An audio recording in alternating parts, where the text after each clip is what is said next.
ఆమేన్. చెప్పండి హల్లెలూయా, హల్లెలూయా.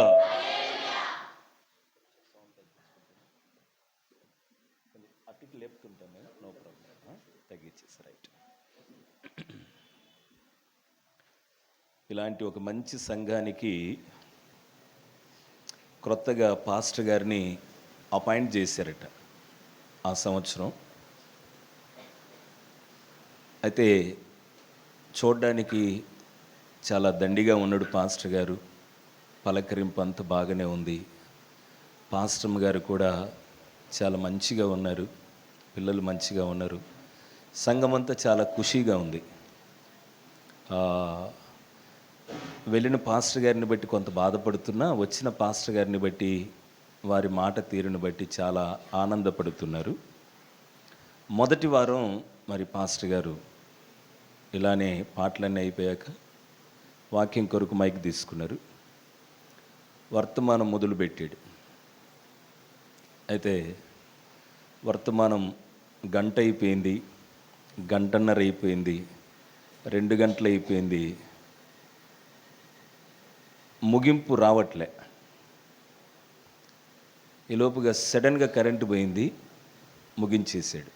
అప్పటికి 2.5 గంట సేపు చెప్పాడు. మొదటిసారి కదా, కాస్త ఎంతమందిని చూసేసరికి ఉద్యోగం వచ్చిందేమో పాస్టర్ గారికి అని చెప్పి విశ్వాసులందరూ అడ్జస్ట్ అయిపోయారు. మరుసటి వారం కూడా అలానే వాక్యం మొదలుపెట్టాడు. 2 గంటలు దాటిపోయింది. పాస్టర్ గారిని ఏమనలేక వెనక్కున్నోళ్ళు వెనక్కున్నట్టుగానే వెళ్ళిపోతున్నారు. కొంతమంది ఏదో ఫోన్ వచ్చినట్టుగా, సీఎం ఫోన్ చేసినట్టుగా దాన్ని తీసుకుని వెళ్ళిపోతున్నారు కొంతమంది. ఇంకొంతమంది అనుకుంటూ వెళ్ళిపోతూ ఉన్నారు. కానీ ప్రసంగం మాత్రం ఆగట్లే. వాళ్ళకి అర్థమైంది కరెంట్ ఆపితే ఆపుతాడేమని. బయట ఫీజు తీశారు, ఆగిపోయింది ప్రసంగం. ఇలా జరుగుతూ ఉంటే ఒక 2-3 నెలలకి సంఘంలో దాదాపు సగం మంది ఖాళీ అయిపోయారు. ఇదేందిరా బాబు, ఆయన మొదలు పెడితే ఆపట్లేదని చెప్పి సగం మంది ఖాళీ అయిపోతే, అప్పటికే పాస్టర్ గారికి బాగా పరిచయమైనటువంటి మీలాంటి అక్కోళ్ళు వచ్చి సలహా ఇచ్చారట. ఏంటమ్మా ఇది అంటే, పాస్టర్ గారికి ప్రసంగం స్టార్టింగ్ తెలుసు కానీ ఎండింగ్ రావట్లేదు, అంటే మీరే ఏదో ఒకటి చేయాలమ్మా, ఇట్లా ఖాళీ అయిపోతూ ఉంటే ఏం చేద్దాం, మీరు చాలా జ్ఞానవంతురాలు, ఏదో ఒక నిర్ణయం తీసుకోమంటే అప్పుడు ఆమెకు ఒక మంచి ఐడియా వచ్చిందట. ఓ ఐడియా ఏం చేస్తుంది, ప్రసంగాన్ని మారుస్తుంది లేని పాస్టర్ గారికి చెప్పిందట. అయ్యా, ఏంటి సమస్య, ఎట్లయితే మనల్ని ఇక్కడి నుంచి ట్రాన్స్ఫర్ చేస్తారు, ఏంటి పరిస్థితి అంటే, ఏం చేయమంటవే, నాకేమో స్టార్టింగ్ ఉంది కానీ ఎండింగ్ రావట్లేదంటే, సరే నేను ఒక మంచి ఆలోచన ఇస్తాను, దాన్ని చెయ్యండి అన్నదట. ఏది చెప్పండి అంటే, నేను మీ ప్యాంటు జోబిలో ఒక చాక్లెట్ పెడతా, మీరు చాక్లెట్ ప్రార్థన చేద్దాం అన్నం బట్టి అందరు కళ్ళు మూసుకున్నప్పుడు చాక్లెట్ లోపల వేసుకోండి, కొబ్బరి చాక్లెట్. అది అయిపోయిన తర్వాత మీ ప్రసంగం ఆపండి. అంటే ఇదేదో బాగుందని ఆ వారము ఆ చాక్లెట్ లోపల వేసుకున్నాడు. గట్టిగా కరెక్ట్గా 40 నిమిషాల్లో చాక్లెట్ కరిగిపోయింది. మంచి ప్రసంగం చెప్పాడు. అందరూ ఆనందపడ్డారు. పాస్టర్ గారికి ఆనందం. ఇంకా బయటికి వెళ్ళిపోయి వీళ్ళందరూ కూడా పాస్టర్ గారికి మార్పు వచ్చేసింది, సో రండి రండి అని చెప్పేసి పోయిన వాళ్ళందరినీ తీసుకొచ్చారు. కలకల్లాడుతూ ఉంది. ఒక 3 నెలలు చాలా ధారావాహికంగా అద్భుతంగా ప్రసంగాలు జరుగుతూ ఉన్నాయి. సంఘం ఉజ్జీవించబడుతుంది. అలానే ఒక వారం వాక్యం తీసుకుని ఇలానే ప్రారంభించాడు. 40 నిమిషాలు అయిపోయింది కానీ ప్రసంగం ఆగలే. గంట అయింది ఆగలే, గంటన్నర అయింది ఆగలే. ఒకరిమొకరు చూసుకుంటున్నారు. ఎదురు మళ్ళా తేడా పడింది. పాస్టర్ గారు మొదటికి వచ్చారే, అయిపోయాం రమ్మనం అనుకుంటున్నారు. పాస్టర్ గారు కింద నుంచి ఏంటి ఏమైందంటే అంటా ఉంది. ఆమె తలగొక్కుంటుంది. టోటల్గా కరెంట్ ఆపేశారు, ప్రసంగం ఆగిపోయింది. కిందికి వచ్చాక పాస్టర్ అడిగింది, ఏంటంటే ఏం పెట్టావే, అది కరగట్లేదు అన్నాడట. ఒర్రే రే రే రే, పెద్ద నష్టమే జరిగింది అనుకున్నది. ఏంటంటే ఆమె శుక్రవారం పాస్టర్ గారి తెల్ల ప్యాంట్ ఉతికేటప్పుడు పెద్ద గుండి ఊడిపోయింది. అది కాస్త జోబులో పెట్టింది. కుట్టేద్దాంలే అనుకున్నది. ఆడు ఇస్త్రీ కొట్టోడు బాగానే ఇస్త్రీ చేసి పెట్టాడు. ఈమె వేసుకొని పోయేటప్పుడు కొంచెం లావుగా ఉంటే చాక్లెట్ పెట్టాను అనుకున్నది. ఇప్పుడు అక్కడికి వెళ్ళిన తర్వాత ప్రార్థన అన్నాడు, లోపల వేసుకున్నాడు టక్కుమని. చాక్లెట్ అయితే కదా కరగడానికి, గుండి సంవత్సరమైన కరగదుగా. ఈ మాట ఎందుకు చెప్పారంటే నా నోట్లో చాక్లెట్ లేదు, గుండి లేదు. స్తోత్రం చెప్పండి. కొద్దిసేపు దేవుని మాటలు చెప్తా. లిసన్ కేర్ఫుల్లీ, జాగ్రత్తగా వినాలి. స్తోత్రం చెప్పండి. హల్లెలూయా. ప్రియులరా, దాదాపుగా దేవుని మహాకృపను బట్టి 2024 సంవత్సరంలో మీకు అర్థమైందో లేదు, 52 శుక్రవారాలను మనము దాటబోతా ఉన్నాం. ఇది 52వ శుక్రవారం. 51 ఆదివారాలు దాటేసాం. నెక్స్ట్ సండే చివరి ఆదివారం. మిమ్మల్ని అడుగుతున్నాను, ఈ సంవత్సరంలో ఎన్నో ఉపవాస కూడికల్లో పాల్గొని ఉంటారు మీరు, ఎన్నో సహవాస కూడికల్లో పాల్గొని ఉంటారు, ఎన్నో స్వార్థ కూడికల్లో పాల్గొని ఉంటారు, ఎన్నో ఉద్యోగ సభల్లో పాల్గొని ఉంటారు. వీటన్నింటిలో పాల్గొన్న నీవు దేవుని బిడ్డ, జాగ్రత్తగా విను. వీటన్నిటిలో పాల్గొన్న మనము ఆధ్యాత్మికంగా ఎంత లాభపడ్డాం ఈ సంవత్సరంలో, భౌతికంగా ఎంత లాభపడ్డాం అనే లెక్క వేసుకున్నారా? లెక్క చూసుకున్నారా? చూసుకోలేదు కదా. ఈ లెక్కలు మాకెందుకండి, మా లెక్కలు వేరేగా ఉన్నాయంటారా? ప్రియులారా, గుర్తుపెట్టుకోండి, పాస్టర్ గారు ఒక వాగ్దానాన్ని గురించి మీతో ప్రస్తావించాడు. క్రొత్త తైలము కదా. 2025వ సంవత్సరంలో సంఘమంతటిని దేవుడు చాలా అద్భుతమైనటువంటి వాగ్దానము చేత ముద్రించి నడపాలని కోరుకున్నాడు. చప్పట్లు కొట్టి ప్రభువుకి స్తోత్రించండి. మరి ఆ వాగ్దానాన్ని చిన్న పెద్ద తేడా లేకుండా అందరూ అనుభవించాలి. చెప్పండి ఆమేన్. అనుభవించాలి అంటే ఒకటి గుర్తుపెట్టుకోండి, మనము ప్రాణాత్మ దేహము ఈ 3 ఏరియాస్లో క్లియర్గా ఉంటేనే ఆ వాగ్దానము మన సొంతమవుతుంది. ఆమేన్. అర్థమవుతుందా? అందుకని సిద్ధపాటు కూడిక అంటే దిద్దుబాటే సిద్ధపాటు. స్తోత్రం చెప్పండి. హల్లెలూయా. ఎందుకు దిద్దుబాటు? బైబిల్లో మనను గురించి పరిశుద్ధాత్మ దేవుడు రాయించిన ఒక అద్భుతమైన మాట ఉంటుంది. చూడండి ఒకసారి, కొరింథీయులకు రాసిన 2వ పత్రిక 5వ అధ్యాయము 9వ వచనాన్ని చూద్దాం. కావున దేహమందునను దేహమును విడిచినను ఆయనకిష్టులమై ఉండవలెనని మిగుల అపేక్షించుచున్నాము. స్తోత్రం చెప్పండి. దేవునితో ప్రయాణాన్ని ప్రారంభించినాక, అంటే లోకములో నుంచి పాపములో నుంచి మనము ప్రత్యేకపరచబడ్డాం బాప్తిస్మము అనే అనుభవం ద్వారా, మారు మనసు రక్షణ పొందుట అనే అనుభవం ద్వారా మనము లోకములో నుంచి పాపములో నుంచి ప్రత్యేకించబడ్డాం. ఆనాట నుంచి మన యొక్క ఆధ్యాత్మిక జీవిత వైఖరి ఏ స్థాయిలోనికి రావాలంటే, దేహమందున్నను ఒకవేళ దేహాన్ని విడిచినను మనము దేవునికి ఇష్టమైన వారిమి అనేటువంటి స్థాయిలో మన భక్తి ఉండేట్టుగా చూసుకోవాలి. ఆమేన్. హల్లెలూయా. దాని కొరకే ఈ సిద్ధపాటు సభలు, దిద్దుబాటు సభలు, ఈ కూడికలు. మనము దేవునికి ఇష్టలమై ఉండకపోతే మనము కోరుకుంటున్నటువంటి ఆ నిత్య రాజ్యాన్ని మనము స్వతంత్రించుకోలేం. భూమిపైన దేవుడు మన కొరకు దాచిన సకల దీవెనలు మనం పొందలేము. గుర్తుపెట్టుకోవాలి. అనుదినము దేవుని దగ్గరికి వస్తూ పోతూ ఉన్నప్పుడు ఆధ్యాత్మికంగా మనం ఎంత గెయిన్ అయ్యాం, భౌతికంగా మనం ఎంత గెయిన్ అయ్యాం, మనల్ని బట్టి దేవుడు ఎంతగా ఇష్టపడ్డాడు, దేవుని మనం ఎంతగా సంతోషపరిచాం, మహిమపరిచాం, దేవుని రాజ్య స్థాపనలో నా మట్టుకు నేను ఎంతగా దూసుకొని వెళ్ళాను, దేవుని నామాన్ని ఎంతగా నేను ఘనపరిచాను, ఈ విషయాలను గురించినటువంటి ఆలోచనతో, అన్వేషణతో మనం ముందుకు వెళ్ళినప్పుడు మనము దేవునికి ఇష్టలుగా ఉండగలుగుతాం. దేవుడు మనల్ని బట్టి ఉద్దేశించిన ప్రతి ఉద్దేశము సఫలమవుతుంది. స్తోత్రం చెప్పండి. హల్లెలూయా.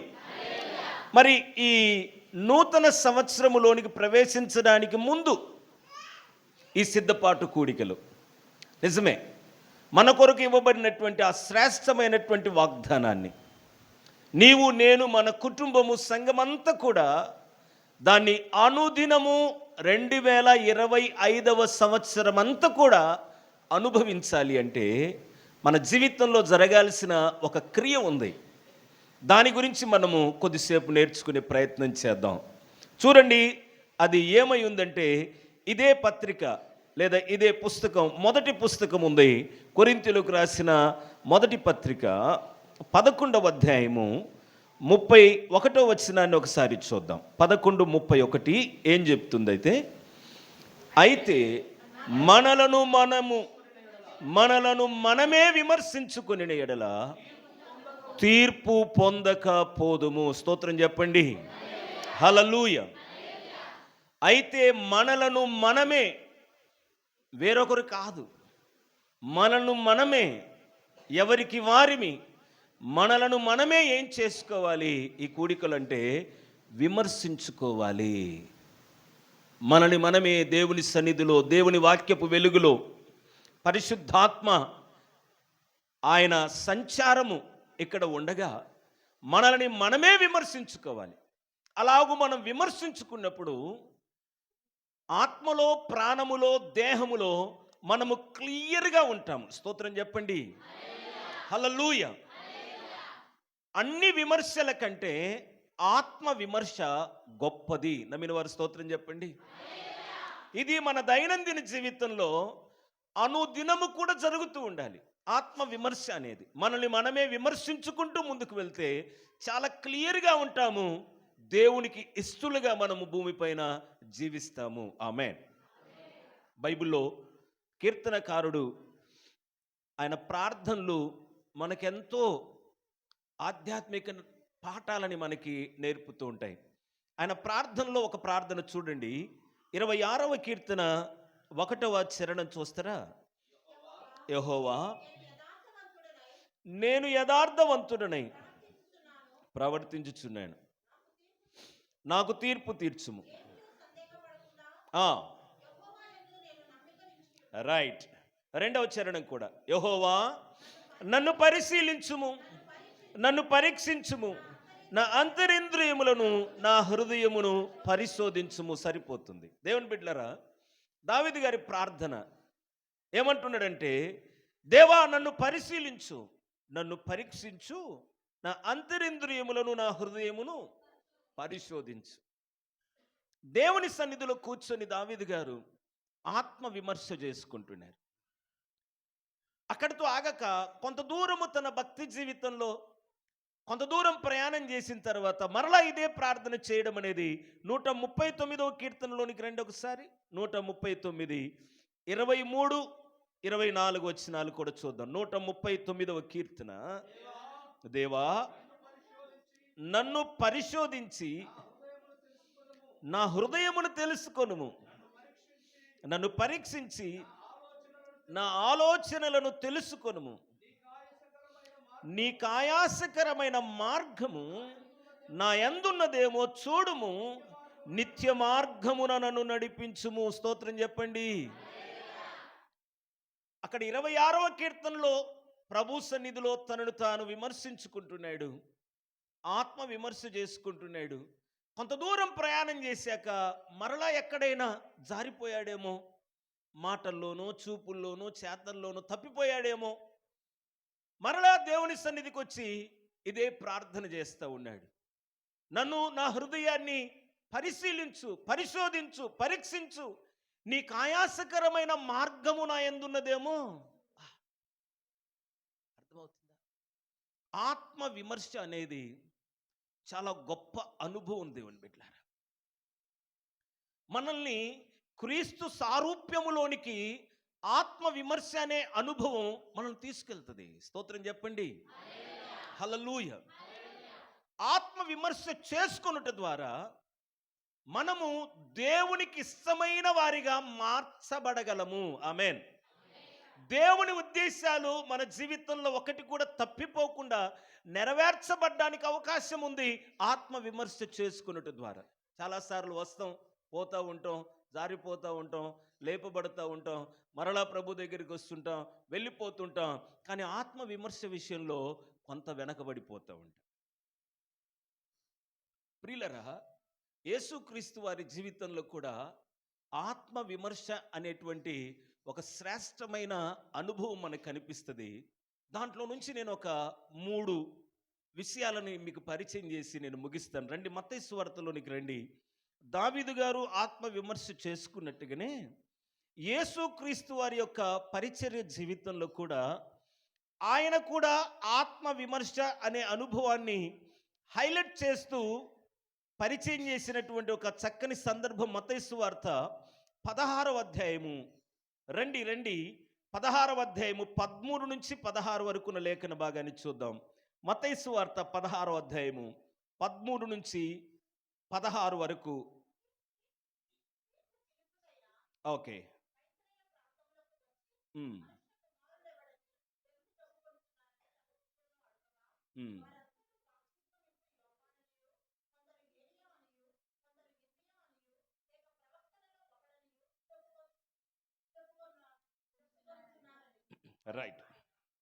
రైట్, మంచిదండి. ఇక్కడ యేసుక్రీస్తు వారు తన శిష్యులని పర్సనల్గా పిలిచి ఒక 2 ప్రశ్నలు వేస్తూ ఉన్నాడు. జాగ్రత్తగా వినండి. వారిని పిలిచి ఆయన అడిగినటువంటి 2 ప్రశ్నలు, నేను 3వ ప్రశ్న కూడా కలిపి మీ ముందు ఉంచడానికి పరిశుద్ధాత్మ సహాయాన్ని తీసుకున్నాను. ఆయన ఓకే అని చెప్పి నాకు చెప్పాడు. ఈ 3 ప్రశ్నలు ఆత్మ విమర్శకి చాలా సహాయకరంగా ఉండేటువంటి ప్రశ్నలు. స్తోత్రం చెప్పండి. మొదటి ప్రశ్న ఏంటంటే, రండి ప్రభు అంటున్నాడు 13వ వచనంలో, యేసు పిలుపుదైన కైసరయ ప్రాంతములకు వచ్చి మొదటి ప్రశ్న అడుగుతున్నాడు, మనుష్య కుమారుడెవడని జనులు చెప్పుకొనుచున్నారని తన శిష్యులను అడుగగా. ఈ ప్రశ్న మీకు ఈజీగా ఉండడానికి నేను దానికి ఒక పేరు పెట్టాను.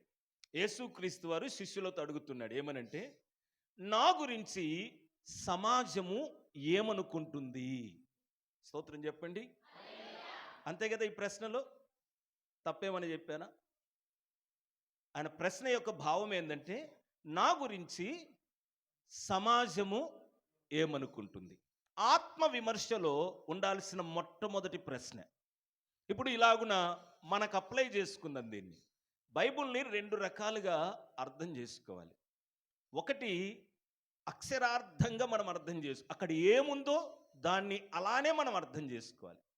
రెండవది ఆత్మీయార్థంగా అర్థం చేసుకోవాలి. అంటే అక్కడ ప్రభు ఉంచినటువంటి ఆ సందేశం నా జీవితానికి ఏమై ఉంది అని దాన్ని మనకు అప్లై చేసుకొని దాన్ని అర్థం చేసుకొని దిద్దుకొని ముందుకు వెళ్ళాలి.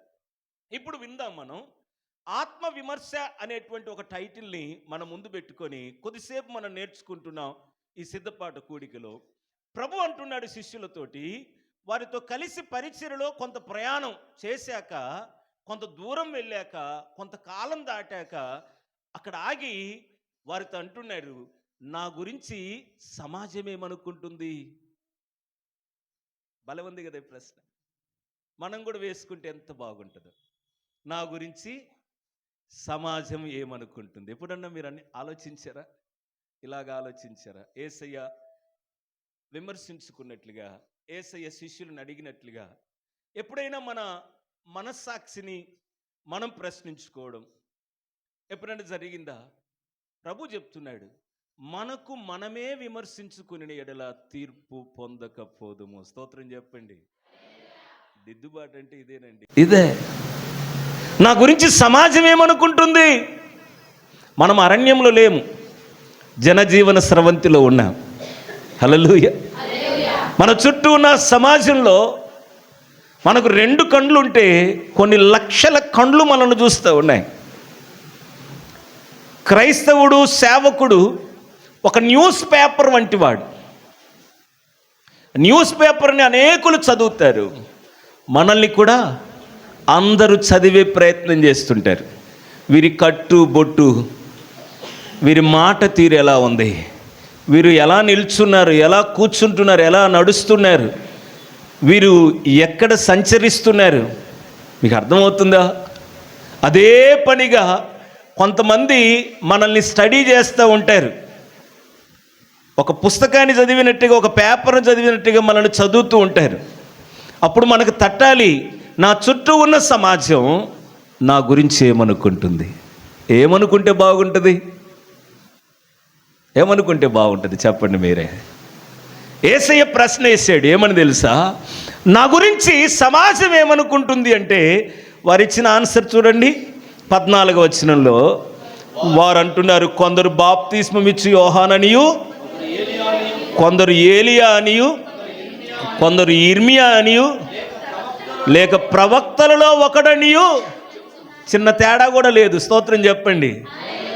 ఏమనుకున్నా అన్నీ కూడా దేవుని సంబంధి అని మాత్రమే అనుకుంటున్నారు.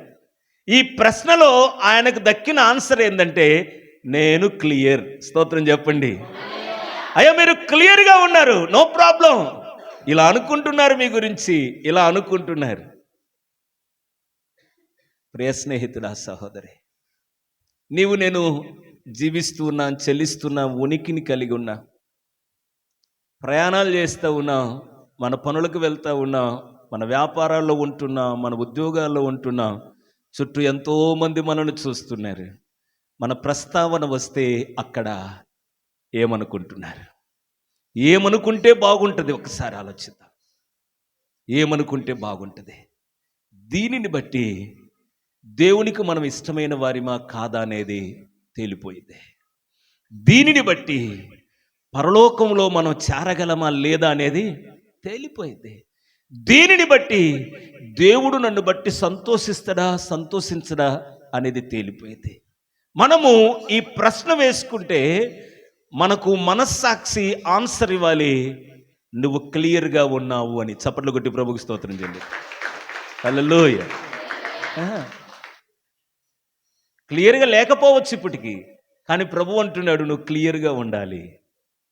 నువ్వు క్లియర్గా ఉండడానికే నేను నిన్ను క్లీన్ చేశా. అర్థమవుతుందా? ఇప్పుడు పాస్టర్ గారు ఒక 3 రోజులు సభలకు వెళ్ళాడు. అమ్మగారు లేరు, పిల్లలు ముగ్గురు వెళ్ళారు, అందరు వెళ్ళారు. తాళం వేసుకొని వెళ్ళిపోయారు. మొత్తము తాళాలు వేసుకొని వెళ్ళిపోయారండి. 3 రోజుల తర్వాత వచ్చారు. తాళాలు తీసి చూస్తే దుమ్ము పడుతుందా లేదా? అసలు ఎవరు లోపలికి రాలే, ఏం జరగలే, అయినా దుమ్ము పట్టిందా లేదా? అసలు మీకు సంబంధం లేదు, అయినా దుమ్ము పట్టిందా లేదా? నువ్వేం చేయలే. మీకు అర్థమైందా? మనం ఏం చెయ్యం. మనం ఏం చేయకపోయినా ఎక్కడో ఒక చోట అపవాది దుమ్ము మన మీద దులుపుతాడు వాడు. అర్థమవుతుందా? దాని విషయంలో మనం క్లియర్గా ఉండాలి. ప్రభు పాదాల దగ్గర కూర్చొని దావీదు ప్రార్థన జ్ఞాపకం చేసుకోవాలి. అయ్యా ఈ మాసమంతా నేను దాటాను, జనవరి మాసం అయిపోయింది, ఈ నెలలో నేను క్లియర్గా ఉన్నానా? చెప్పండి నాకు. నీకు ఆయాసకరమైనది ఏదైనా నా యందున్నదేమో టెల్ మీ, నాకు చెప్పయ్యా, నన్ను క్లియర్ చేయి అని మనం దేవుని సహాయం తీసుకుంటున్నప్పుడు మనం ఎక్కడ ప్రయాణం చేసినా చుట్టూ ఉన్న సమాజం మనల్ని క్లియర్ అని ఒక సర్టిఫై చేస్తుంది. ఆమేన్. హల్లెలూయా. గుర్తుపెట్టుకోండి, దేవుని రాజ్యము కట్టబడుటలో నీవు నేను ఏదో ఒక పాత్రగా ఉండాలి. లేకపోతే మన భక్తికి ఒక అర్థం, పరమార్థం అనేది ఏది ఉండదు.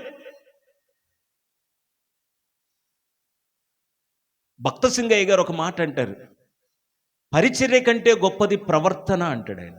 చప్పట్లు కొట్టి ప్రభుకి స్తోత్రం చెల్లి.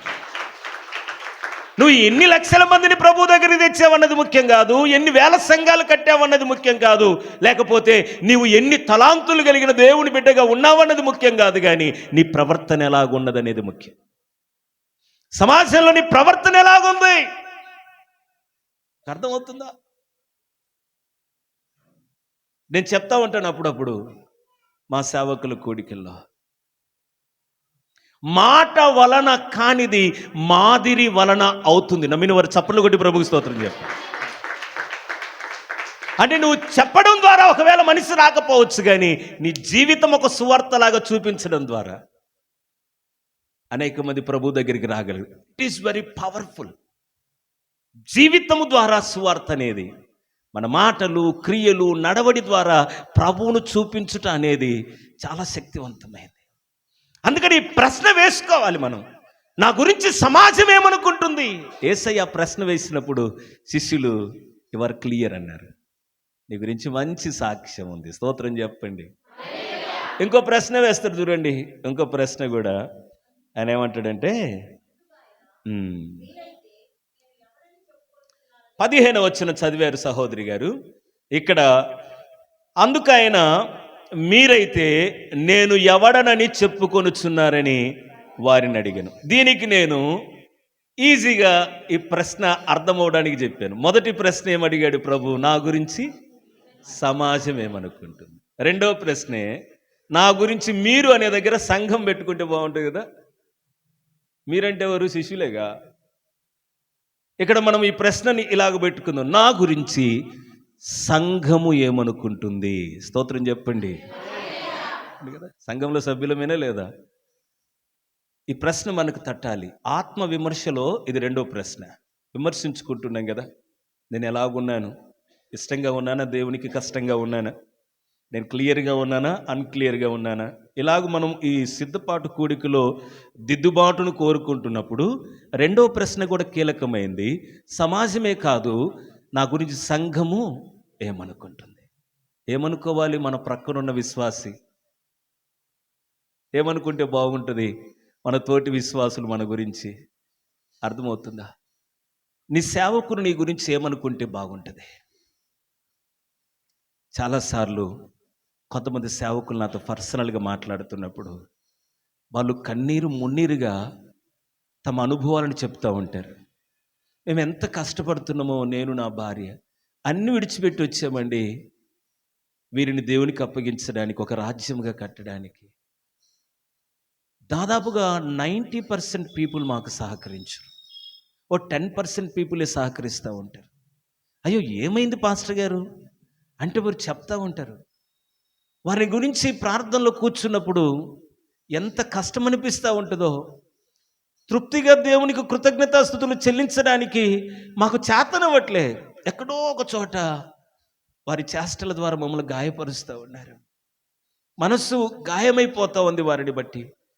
వీరి కోసమైనా మేము అన్ని వదిలిపెట్టి వచ్చింది, మా సుఖాలు వదిలిపెట్టి వచ్చింది. సేవ అంటే మీరేమనుకుంటున్నారు? సేవ అంటే సుఖం అనుకుంటున్నారా? కాదు. సేవ అంటే చావు. నేను కానీ, రవిబాబు గారు కానీ, పౌల్ గారు కానీ, ఇక్కడున్న సేవా పరిచయలు ముందుకు వెళ్ళే వారి యొక్క సేవా పిలుపులో వారు చేసుకున్నటువంటి ప్రతిష్ట ఏంటంటే, మా ప్రాణమును మేము ఎంత మాత్రము ప్రీతిగా ఎంచక నీ కొరకు బ్రతుకుతామని తీర్మానించుకుని వచ్చిన వారిమే. హల్లెలూయా. ఈ క్రమములో సాతానుతో రకరకాల పోరాటాలు ఉంటాయండి సేవకునికి, సేవకురాలికి. ఇక అర్థమైందా? నేను సేవలోనికి వచ్చిన తర్వాత నేనేదో తమిళనాడుకు చెందినోడిని అనుకోపడక, నా గడ్డం చూసి కరెక్ట్గా 4 కిలోమీటర్ల దూరమే నాది బేస్తవారిపేట, నా సొంత ఊరు. అర్థమవుతుందా? మా తల్లిగారు పెరాజీము ప్రార్థన మందిర విశ్వాసి, నేటికి కూడా జార్జంగులు అంటారు కదా, గొంగడి జార్జి గారు, ఆ సంఘంలో ఇప్పటికి కూడా విశ్వాసి ఆమె. జాకుల్ గారు, యజ్రా గారు, ప్రభావతి మేడం గారు, వీళ్ళందరూ నా గురువులే. నేను చదువుతున్నప్పుడు 2002లో నేను మారు మనసు పొందాను. అప్పుడు నేను గిద్దలూరు ఆర్టీసీ డిపోలో మెకానిక్ జాబ్ చేస్తూ ఉన్నాను. మా నాన్నగారు 89లో ఆర్టీసీ డ్రైవర్గా ఏఎంజీలో ట్రైనింగ్ అయిపోయి సేవకునిగా ఉంటూ ఆన్ డ్యూటీలో యాక్సిడెంట్లో చనిపోయాడు. అప్పటికి నేను, నా తర్వాత ఒక చెల్లెలు, తర్వాత ఒక తమ్ముడు, ఆఖరు తమ్ముడు 9 మాసాలు ఉయ్యాలో ఊగుతున్నాడు. టెలిగ్రామ్ వచ్చింది. అప్పుడు ఫోన్లో ఏం లేవు కదా, టెలిగ్రామ్ వచ్చింది మా నాన్న చనిపోయాడని. ప్రియులరా, మేము ఆ ఊరు నుంచి, ఇప్పటికి అమ్మ అక్కడే ఉంది, సొంత ఇల్లుంది, స్థలాలు ఉన్నాయి, నో ప్రాబ్లం. 2002లో ప్రభువు నన్ను పిలుచుకున్నాడు. ఒక భయంకరమైన రౌడీగా నేను బ్రతుకుతున్నాను. చెప్పడానికి ఇది సమయం కాదు, కానీ నాలో ఈ చెడ్డ అలవాటు లేదు అనేది లేదు, అన్నీ ఉన్నాయి. మా కన్న తల్లి విధవరాల్ని నన్ను స్టేషన్ నుంచి బయటికి తీసుకుని రావడానికి లాయర్ దగ్గరికి పరిగెత్తేది, సర్పంచ్ దగ్గరికి పరిగెత్తేది, జడ్పీటీసీ దగ్గరికి పరిగెత్తేది నన్ను బయటికి తీసుకురావడానికి. మీలాంటి స్నేహితులు అనేవాళ్ళు మా అమ్మగారితోటి, మేరమ్మ 4 పిల్లలు కదా నీకు, వీడి ద్వారా రోజు నరకం చూస్తూ ఉన్నావు, ఉద్యోగం చేస్తే ఏం సుఖం, వాడు తాగని రోజు లేదు, గొడవ తేనటువంటి వారం లేదు, వాడి ద్వారా నీకు ఏం సుఖమే, వాడు తాగి వచ్చినప్పుడు ఏదన్నా ఒక మందు కలిపేసి అందులో పెట్టేసి ఒక 3-4 రోజులు ఏడు, తర్వాత బంగారు లాంటి 3 బిడ్డలు ఉన్నారు, తర్వాత వారిని చూసుకుని సంతోషంగా గడుపు, వీడితో ఎందుకు నరకం అనుభవిస్తావంటే, మా తల్లి ఆ మాటలకి ఎక్కడ కూడా తన హృదయంలో చోటు ఇవ్వలేదండి. ప్రతిరోజు తెల్లవారుజామున కన్నీరు గార్చి ప్రార్థన చేసేది. ప్రతిరోజు రాత్రి పడుకునే ముందు కన్నీరు గార్చి ప్రార్థన చేసేది. ఆమె చేసిన ప్రతి ప్రార్థనలో ఎక్కువ అంశం నా గురించే, మిగిలిన వాళ్ళ గురించి ప్రార్థన చేసేది కాదు. మా ఇంటికి పాస్టర్లు వచ్చేవాళ్ళు, మా నాన్న ఫ్రెండ్స్, ఏఎంజీలో సేవకుడు అన్నాను కదా, వాళ్ళు వచ్చేవాళ్ళు. వారానికి ఒక్క సేవకుడే అని వస్తాడు. సుజానమ్మ అని చెప్పేసి ఒక ఆమె బైబిల్ స్త్రీ ఉంటుంది, ఆమె తప్పకుండా 2 వారాలకు ఒకసారైనా వస్తుంది. పాస్టర్లు వచ్చారంటే నాకు అసలు బొద్దింకులు వాకినట్టుగా ఉండేది. మరి బాబు, మా ఇంట్లో దాన్ని ఎత్తకపోవడానికి వచ్చేవాళ్ళు కదా వేసి, కోపం వచ్చేది సేవకుల మీద. ఎందుకంటే వేడి వేడి వండింటుంది, వాళ్ళు అప్పుడే వచ్చేవాళ్ళు, మెరక్క అని వచ్చేవాళ్ళు. ఆమె పిలిచి అన్నయ్య కూర్చొని అని చెప్పేస్తే 2 మాటలు చెప్పేది, ఒక చిన్న పాట పాడేది, ప్రార్థన చేసి వెళ్తే వేడి వేడి అన్నము, పప్పుచారు, పచ్చడి వాళ్ళకు పెట్టి, అప్పట్లో 5 రూపాయలు చాలా విలువైంది, 5 రూపాయల నోటు కానుక పెట్టి పంపితే, మేరమ్మ వద్దమ్మ వద్దమ్మ చెల్లెమ్మ వద్దమ్మ అంటే, లేదన్నయ్య సేవకుడు ఒట్టి చేతులతో వెళ్ళకూడదు, కడుపు నిండి అన్నం పెట్టావు కదమ్మా, నీ పిల్లలది పెట్టావు కదమ్మా, అన్నమే కానుక, మీరు తీసుకోకపోతే మేము ఎలాగ దీవించబడతాం అన్నయ్య. మా ఆయన నేర్పాడు, ఆయన ఉన్నప్పుడు విస్తారంగా నేను ఇచ్చేదాన్ని, ఇప్పుడు ఆయన లేడు, నాకున్నదే, నాకు కలిగిందే ఇస్తున్నాను, మీరు తీసుకొని వెళ్ళండి, నాకు తృప్తి కలుగుద్ది అని మా అమ్మ చెప్పేది.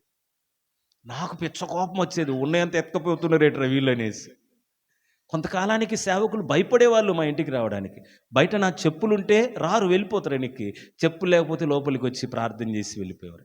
అయితే ఒకటి గుర్తుంది నాకు, తాగిన మైకంలో కూడా వారి ప్రార్థనలు నాకు గుర్తున్నాయి. ఏంటంటే వారి ప్రార్థనలో ఏడ్చేవాళ్ళు, ప్రభువా నీతిమంతుని భార్య, నీతిమంతుని పిల్లలయ్యా, విడిచిపెట్టవు కదా, లేవనెత్తయ్యా, పట్టుకోయ్యా, బలపరిచయ్యా, గొప్ప చెయ్యయ్యా, ఏడ్చేర్చి ప్రార్థన చేసేవాళ్ళు. ఎందుకో ఈ అభాగ్యుణ్ణి 2002 మే 7వ తారీఖున దేవుడు నన్ను దర్శించాడు. హల్లెలూయా. మారు మాట్లాడకుండా జాబ్ రిజైన్ చేశాను. మా అమ్మ బ్రతిమాలింది. అంటే ఆమె వెళ్ళే సహవాసంలో వాళ్ళ సేవా విధానాలు అలా ఉండేటివి. కానీ నన్ను మాత్రం ప్రభు అట్లా కాదు, ఎందుకో వదిలేయమన్నాడు అంతే. దాన్ని నేను తప్పుబట్టను, ఎందుకంటే ఒక్కొక్కరిని ఒక రకంగా పిలిచి వాడుకుంటాడు దేవుడు. హల్లెలూయా. మిమ్మల్ని కూడా వాడుకుంటుండే, మీకు అర్థం కావట్లే, అర్థం చేసుకుంటే అర్థమైపోయింది అంతే. మీకు అర్థమైందా? మిమ్మల్ని కూడా వాడుకుంటారు తెలుసా, మీరు సామాన్యులు అనుకున్నారా? ముంబైలో ఒక ఆమె గురించి విన్నా నేను, ఆమె చేపలు అమ్ముతూ, వీధుల వెంట చేపలు అమ్ముతూ 800 మందిని చర్చికి తెచ్చిందట. కొట్టరే చప్పట్లు.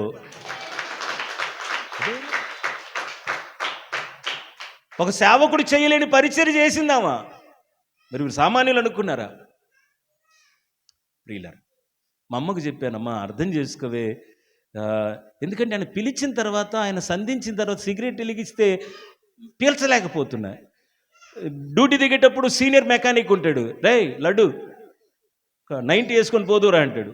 వద్దు బాబాయ్ అనేటోడిని. ఏమైందిరా నీకు అనేవాడు. మందు తాగలేకపోతున్నా, సిగరెట్ తాగలేకపోతున్నా, సినిమా హాల్లోకి వెళ్తే ఒక 5 నిమిషాలు కూడా కూర్చోలేక వచ్చేస్తూ ఉన్నాను, ఫ్రెండ్స్తో ఉండలేకపోతున్నా, అంతా రకరకాలుగా ఉంది. ఇలాంటి పాస్టర్ గారి దగ్గరికి వెళ్తే ఆయన ఒకటే మాట, నిన్ను దేవుడు సేవకు పిలుస్తున్నాడు తమ్ముడు అన్నాడు. అసలు నాకు అసలు ఆ డిపార్ట్మెంట్కే పడదు కదా అంటే, నిజం నాన్న, దేవుడు నిన్ను సేవకు పిలుస్తున్నాడు. ఒక 2-3 రోజులు 1 వీక్లోనే నా మైండ్ అంతా కూడా దేవుని తట్టు త్రిప్పబడింది. అన్నీ విడిచిపెట్టాను. బైబిల్ ట్రైనింగ్కి వెళ్ళాను. 3 సంవత్సరాలు వేదాంత విద్యను అభ్యసించి వచ్చాను. అయితే మా అమ్మ చాలా బాధపడింది. ఎందుకు? ఉద్యోగం పోయిందే, వీడు మిగిలిన పిల్లలకు కాస్త ఆసరాగా ఉండి ఏదన్నా నేర్చుకొని సేవ చేస్తారు అనుకుంటే దీన్ని వదిలేసి వెళ్ళిపోయాడని బాధపడతా ఉంటే నేను 3rd ఇయర్లో ప్రార్థన చేశాను, ప్రభువా నాది అయిపోతుంది, ఒక 6 నెలల్లో నేను బయటికి వెళ్తాను, ఇప్పుడు నాకేమో సేవ చేయడము అంటే మనీ గెయిన్ అవ్వడం నాకు చేత కాదు, నువ్వు ఏదన్నా చెయ్యి, నేను బయటికి వెళ్ళిన తర్వాత కష్టపడేది మా అమ్మ చూసి రోజు నన్ను తిట్టకూడదు. అరే నువ్వు ఉద్యోగం చేస్తావంటే ఈ బాధలు ఉండేటి కాదు కదరా అని అనకూడదు, ఏదో ఒకటి నువ్వు చెయ్యి అని చెప్పేసి ఉపవాస కూడికల్లో వారానికి 1 రోజు ఉపవాసం ఉండేవాడిని. 3 నెలలకు ఒక 3 రోజులు స్పెషల్గా ఉండేవాడిని. పర్మిషన్ తీసుకొని, ప్రిన్సిపల్ అక్కడ డీన్ పర్మిషన్ తీసుకొని వీటి కొరకే ప్రార్థన చేసేవాడిని. నమ్మండి, అయిపోయిన తర్వాత ఒక బైబిల్ కాలేజ్కి డీన్గా దేవుడు నన్ను వైజాగ్ పంపాడు. ఆ 1 ఇయర్ అయిపోయిన తర్వాత దేవుడు ఉద్యోగం ఉన్న భార్యను నాకు ఇచ్చాడు. చప్పట్లు కొట్టి ప్రభువుకి స్తోత్రం. లెక్క సరి చేశాడు అంతే. స్టిల్ మా భార్య స్టాఫ్ నర్సు, ఇప్పుడు ఎర్రగొండపాలెం గవర్నమెంట్ హాస్పిటల్లో ఉంది. సో నాకు 2 అబ్బాయిలను కూడా దేవుడు ఇచ్చాడు. నేను మీకు దగ్గర ఉన్నవాడిని, ఎంతో దూరం నుంచి రాలే. ప్రియులైన నా జీవితాన్ని ప్రభువు చేతులు పెట్టాను నేను. అర్థమవుతుందా? నా సేవకులు ఈరోజు మా ఇంటికి వచ్చి కన్నీరు గార్చిన సేవకుల్లో చాలామంది నాతో మాట్లాడారు. మీ నాన్నని నీలో చూస్తున్నాం బాబు అన్నారు. హల్లెలూయా. ఎంత మారిపోయానో వాళ్ళు చెప్తున్నారు, నేను కాదు. నీ సేవకుడు చెప్పగలగాలి. దేవుని బిడ్డ, ఒక మాట నన్ను చెప్పనివ్వు. నీ కొరకు సేవకుడు కన్నీరు కారిస్తే అది నీకు దీవెన. ఆమేన్. కానీ నిన్ను బట్టి సేవకుడు కన్నీరు గారిస్తే అది నీకు, నీ బిడ్డలకు శాపం. నీకు అర్థమవుతుందా? ఈరోజు నీవు దేవుని వలన గొప్ప స్థాయిలో ఉండొచ్చు, కానీ నిన్ను బట్టి సేవకుడు కన్నీరు గార్చకూడదు. నువ్వు గాయపరచగా, నువ్వు నిందించగా, నువ్వు తృణీకరించగా అవి జ్ఞాపకం తెచ్చుకొని ఆడవకూడదు. దేవుని సేవకురాలు ఆడవకూడదు. అది శాపంగా మారుద్ది. నేను చెప్తున్నాను, నా సంఘం నా గురించి ఏమనుకుంటుంది అనే ప్రశ్నలో ఈ జవాబులు మనము వెతకాలి. నా సేవకుడు నా గురించి క్లియర్గా ఉన్నాడు, నా సేవకురాలు నా గురించి క్లియర్గా ఉంది, నా సంఘ పెద్దలు నా గురించి క్లియర్గా ఉన్నారు, నా కుడి వైపు ఉన్నటువంటి సిస్టర్ గారు, నా ఎడం వైపు ఉన్నటువంటి సిస్టర్ గారు లేదా బ్రదర్ గారు నా గురించి క్లియర్గా ఉన్నారు అని సంఘములో కూడా మనము సరి అయిన సాక్ష్యాన్ని కలిగి ఉండాలి. 2వ ప్రశ్న అడిగాడు కదా, నా గురించి మీరేమనుకుంటున్నారంటే ఏమన్నారు వాళ్ళు చెప్పండి. అందుకు సీమోను పేతురు 16వ వచనం, నీవు సజీవుడగు దేవుని కుమారుడవైన క్రీస్తు అని చెప్పెను. స్తోత్రం చెప్పండి. హల్లెలూయా, హల్లెలూయా. 2వ ప్రశ్నలో కూడా యేసుక్రీస్తు వారు చాలా క్లియర్గా ఉన్నాడు. దేవుని బిడ్డ, మనం కూడా సంఘములో క్లియర్గా ఉండాలి. నేను సేవ చేస్తున్నప్పుడు ఇప్పటికి కూడా దేవుడు నాకు 2 సంఘాలు ఇచ్చారు. ఒకటి పెద్దదోర్నాల్లో ఉంది, 2వది ఎర్రగొండపాలెంలో ఉంది. చాలా చాలా జాగ్రత్తగా సేవ చేస్తాను. మీకు అర్థమవుతుందా? ఎందుకంటే నా గురించి దేవుడు నాకు ఇచ్చిన బిడ్డలు క్లియర్గా మాట్లాడుకోవాలి. ఆమేన్, హల్లెలూయా. లిటరల్గా చెప్తున్నాను. నా భార్య మెడికల్ డిపార్ట్మెంట్ కాబట్టి మెడికల్ ఆఫీసర్స్ కానీ, తోటి ఫ్యాకల్టీ కానీ, హెడ్ సిస్టర్స్ కానీ వీరందరూ నన్ను చాలా గౌరవిస్తారు.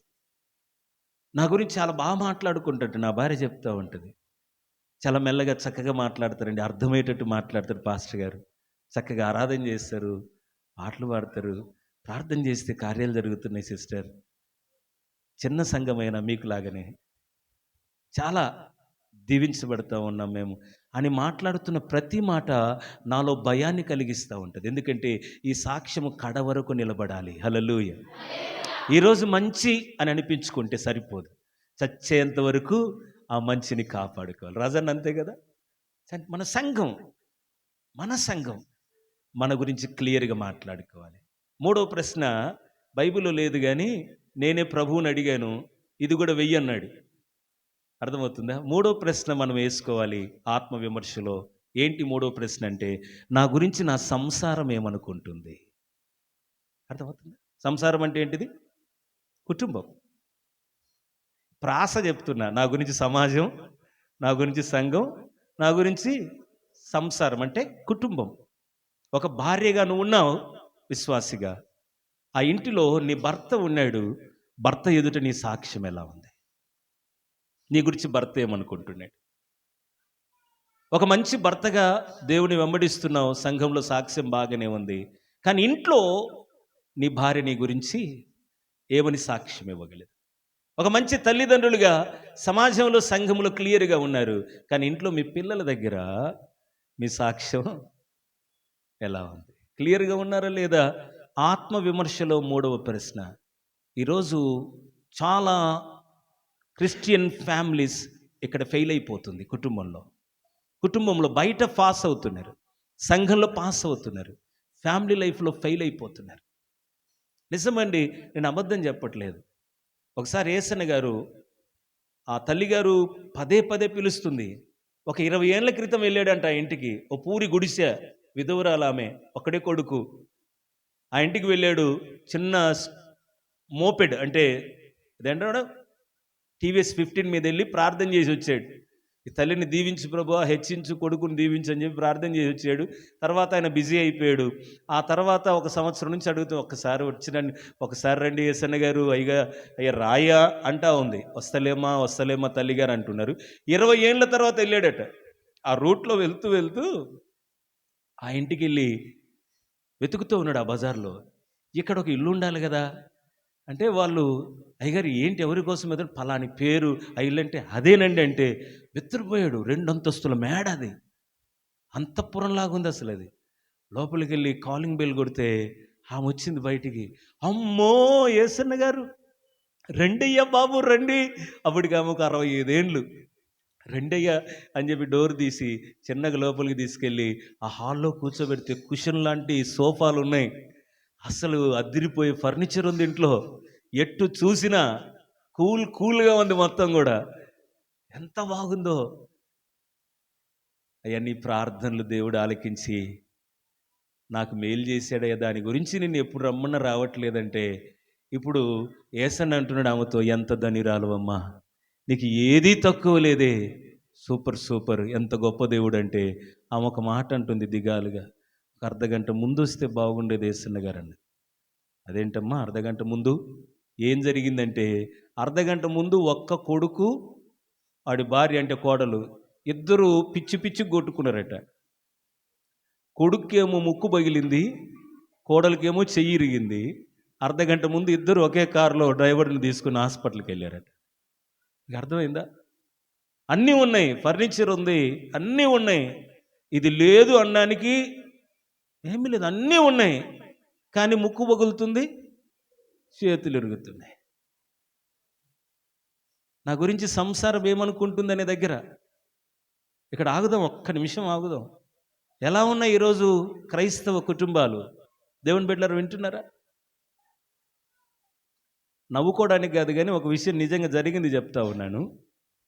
ఒక వ్యక్తి ఒక కుక్కను తీసుకొని పార్కుకి వెళ్తూ ఉన్నాడట. కుక్కను తీసుకొని పార్కులో వెళ్తూ ఉంటే ఆ కుక్క వెనకాల 200 మంది వెళ్తూ ఉన్నారు. 200 మంది వెళ్తున్నారు ఆ కుక్క వెనకాల. ఎదురుగా ఇంకొక వ్యక్తి వాకింగ్కి వస్తా అతను నిర్ఘాంతపోయాడు.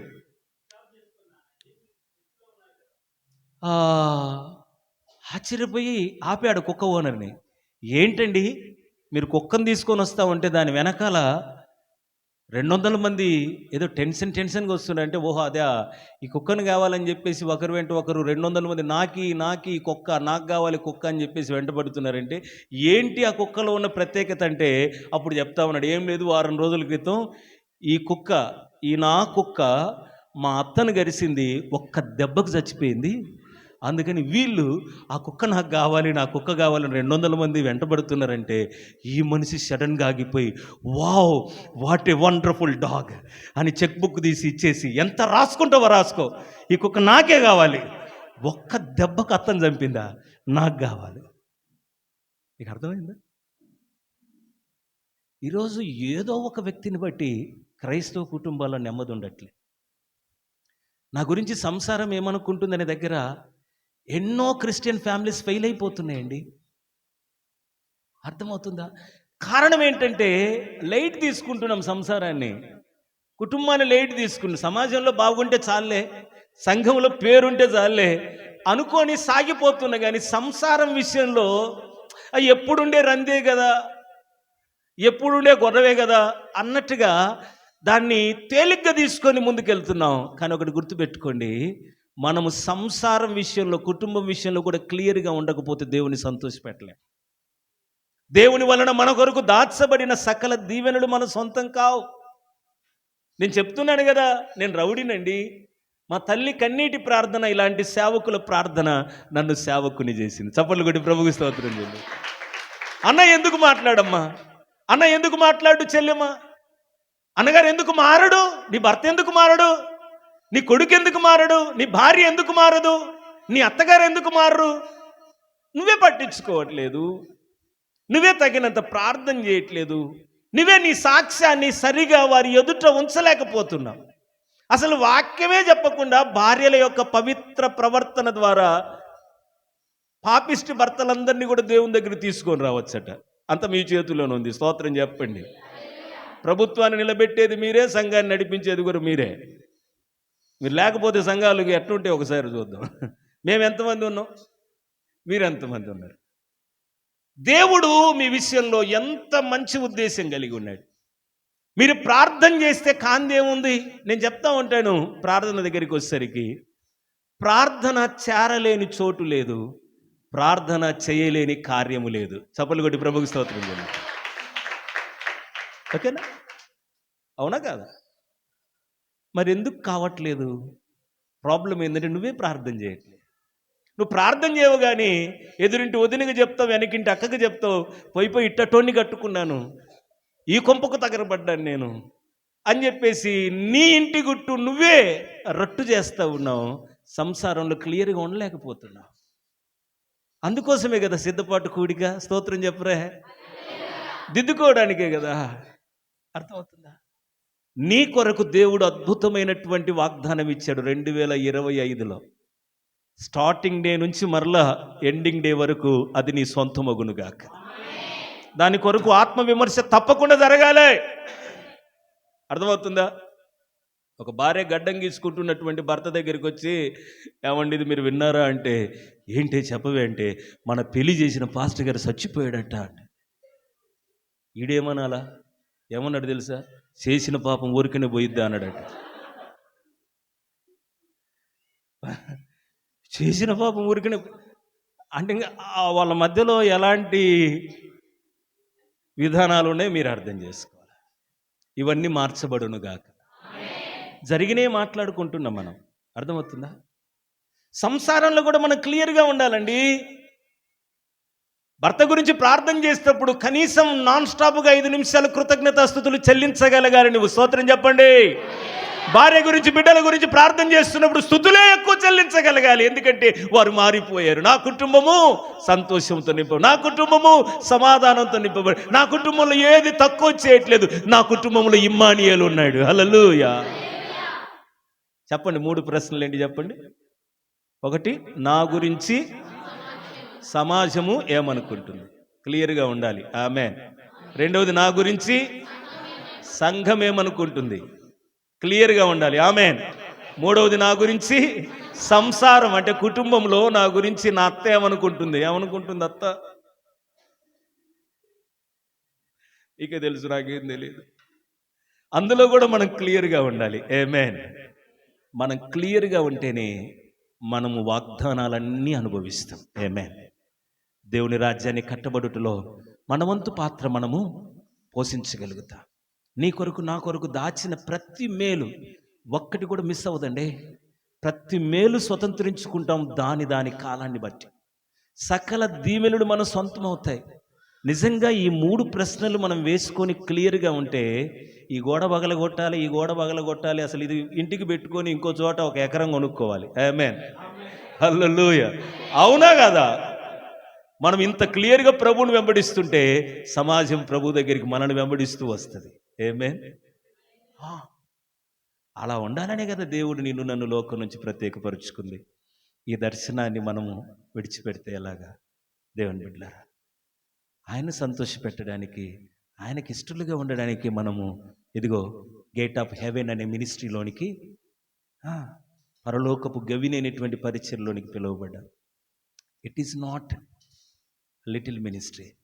దేవుని ఎంపికలో ఉన్న గొప్ప పరిచర్య అది. హల్లెలూయా.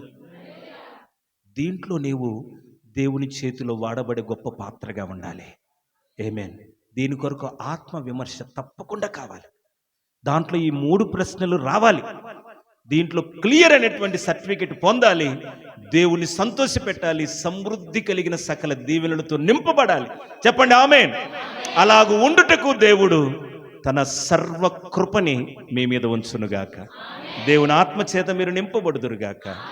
నా మాటలు ముగిస్తూ పాస్టర్ గారికి వన్స్ అగైన్ ప్రత్యేకమైన వందనాలు తెలియజేస్తూ ముగిస్తున్నాను.